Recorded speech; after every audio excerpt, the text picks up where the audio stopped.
জল মন্দির থেকে ঘুরে তারপরে আমরা গিয়েছিলাম শ্রী চৈতন্য সারস্বত মঠ।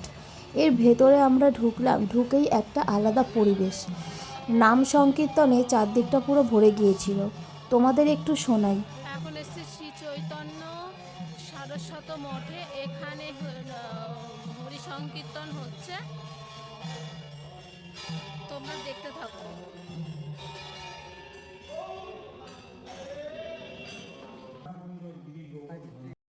রাধা মাধবের এই প্রাঙ্গণের কাজটায় এসে মনটা শান্তিতে ভরে উঠল।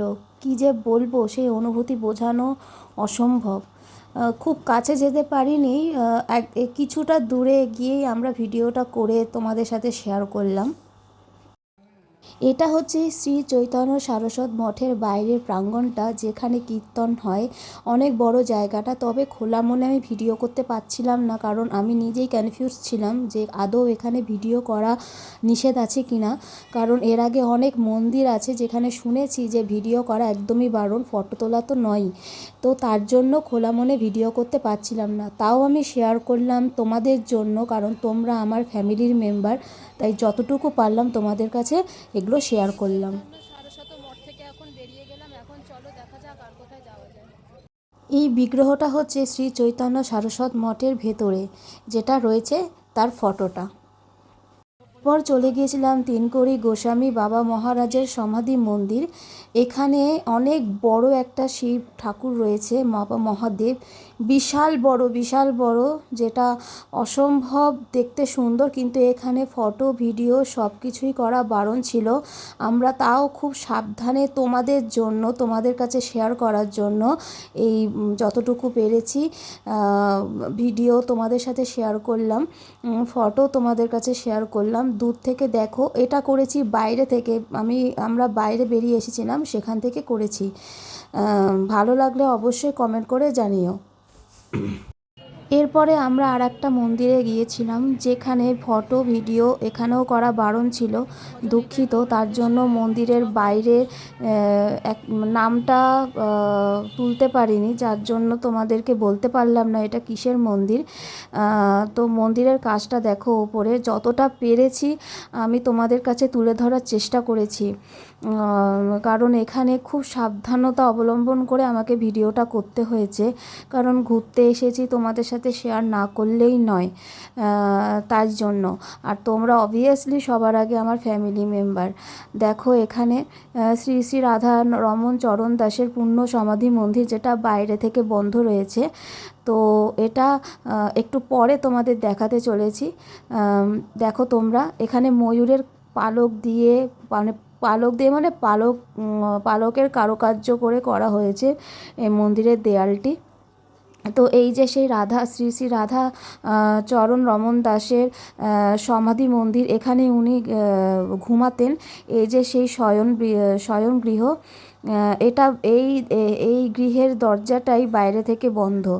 আর এটা হচ্ছে মন্দিরের ভেতরের ফটোটা তুলেছি, কিন্তু বাইরেরটা তুলতে পারিনি, তার জন্য ক্ষমা করবেন। এটা হচ্ছে অখণ্ড প্রদীপে তেল দেওয়ার জন্য অফিসে যোগাযোগ করার জন্য আবেদন করা হয়েছে।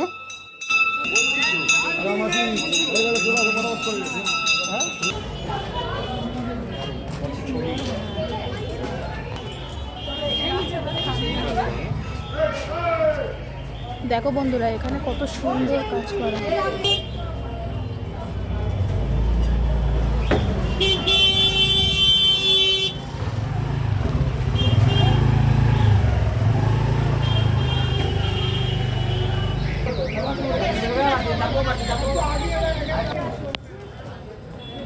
শ্রী শ্রী রাধারমন বাগ। এখানে মন্দিরের আশেপাশে অনেক মার্কেটও বসেছিল, যেরকম চন্দন, খড়িমাটি, তুলসীমালা, আরও অনেক কিছু এখানে বিক্রি হচ্ছিল।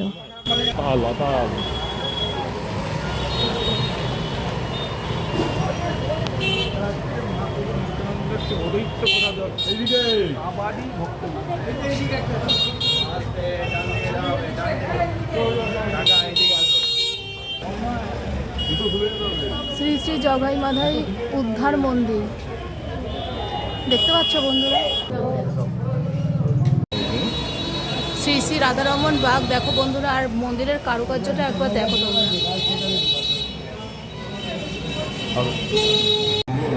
ব্যাপক ব্যাপক।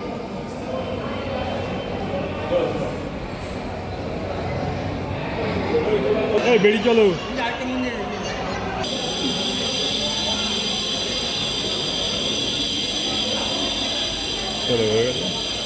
অল্প অল্প ক্লিক।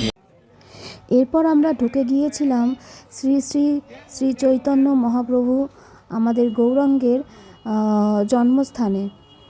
চারদিকটা ঘুরে দেখাই তোমাদের, কত সুন্দর জায়গাটা ভেতরে রয়েছে, অনেক সুন্দর সুন্দর দেখার মতন জিনিস। তবে এখানেও হচ্ছে ফটো ভিডিও সম্পূর্ণভাবে করা নিষিদ্ধ ছিল, তবু আমরা খুব সাবধানতা অবলম্বন করে ভিডিও করেছি। এটা হচ্ছে কালীয়নাগ দমন, তোমরা সবাই জানো এই কালীয়নাগ দমনের কথাটি। আর হচ্ছে এইটা হচ্ছে সেই মন্দিরের চূড়া যেটা আমরা ঢুকেছিলাম, হচ্ছে এই শ্রী গৌরাঙ্গ মহাপ্রভুর জন্মস্থান। এখানে মহাপ্রভু জন্মগ্রহণ করেছিলেন, ঠিক এই জায়গাটায় যেটা দেখাচ্ছে মন্দিরের মতন যে জায়গাটি। এখানে হচ্ছে মহাপ্রভুর প্রসাদ ভোগ এখানে বিতরণ করা হয়, তবে একটা নির্দিষ্ট সময় রয়েছে।